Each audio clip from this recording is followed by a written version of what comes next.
Studies show that 1 in 100 children lack empathy and remorse, traits found in serial killers. But what if you lived with one? When I was 20, I moved to the US as an au pair.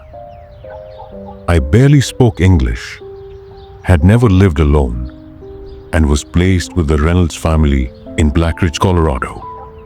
A quiet, picture-perfect town. But behind their perfect lawn and warm smiles, something was wrong.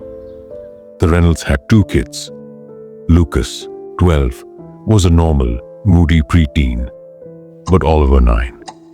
He wasn't like other children. The first time we met, he didn't smile. He didn't even blink. He just studied me and asked, "Are you scared of me?" At first I thought he was just being weird.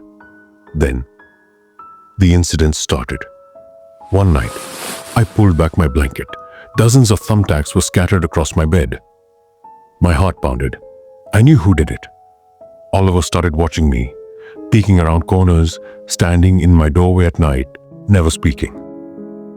Then, one afternoon, I followed a terrible smell in the yard and found 3 dead rabbits, their legs tied together with string. I ran to tell Mr. and Mrs. Reynolds. When they confronted Oliver, he just shrugged and said, "Wasn't me." They believed him. A week later, I woke to a noise in my room. I opened my eyes. Oliver was standing by my bed, holding a kitchen knife. I screamed. He slid the knife under the bed before his parents rushed in. He told them he was sleepwalking, and they believed him. The next morning, Mrs. Reynolds fired me, accusing me of stealing her jewelry. She held up a pearl necklace she found in my locked room. Oliver stood behind her, grinning. I left the US the next day, relieved to be gone. But sometimes I wonder, what kind of man has Oliver grown into? And who will be his next victim?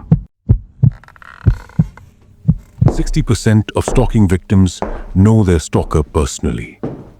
But what if you only met them once? Most people fear traveling alone. But for me, it was freedom. At 21, I took a gap year as an au pair in Hollow Creek, Tennessee, caring for 2 little girls. It was a quiet town, safe, peaceful. At least that's what I thought. One weekend, I took a solo trip to Charleston. I booked a cheap motel and stopped at a cozy bar near the waterfront. That's where I met Ethan.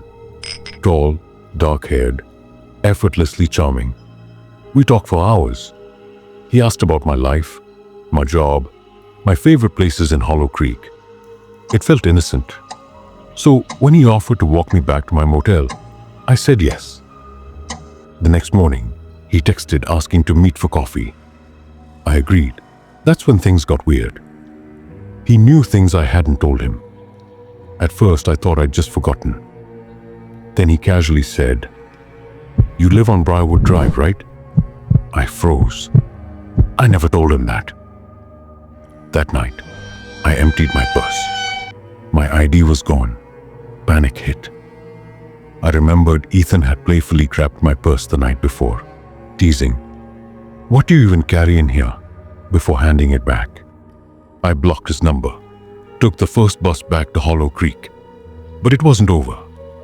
2 weeks later, I saw a black sedan outside my house. It was there again the next night. One evening, as I was locking up, my phone buzzed. No caller ID. I hesitated before answering.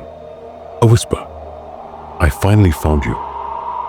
I never saw Ethan again. But some nights, when I'm alone, I still feel him watching, like he's just waiting for the right moment. And sometimes, when I check my window, I see the faintest outline of a figure, motionless, standing across the street, waiting. The police said there was no record of anyone named Ethan in Charleston. No phone, no ID, no past, like he never existed. Nearly 20% of Americans report hearing unexplained voices in their homes, especially at night.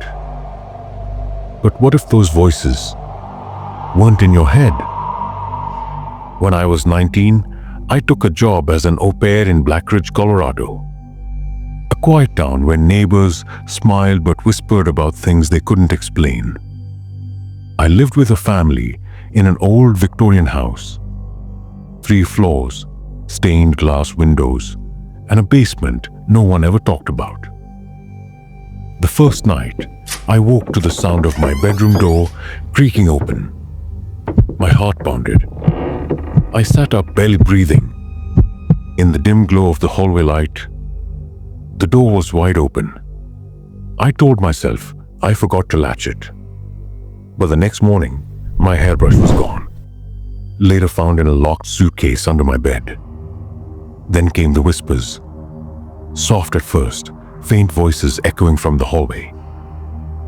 I pressed my ear against the wall. Too many voices to count, some urgent, some mocking.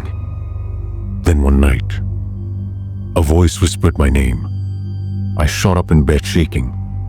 When I reached for my phone's flashlight, it was already on, placed neatly on the floor, like someone had left it there. I told the mother. She forced a smile. Old houses make strange sounds, but she wouldn't meet my eyes. That night, the whispers turned into knocking. Slow, steady, 3 knocks, then silence. I locked my door. I barely slept. The final night, I woke to a sound I can't forget. Breathing. Right against my ear. I froze, too scared to move. When I finally turned on the light, the air felt heavy, like someone was still standing there. By sunrise, I was gone. A year later, I found an article about the house. The original owner had vanished without a trace. Every family who lived thereafter left within 6 months. Even now, in the dead of night, I still hear the whispers. Some houses don't want you to leave.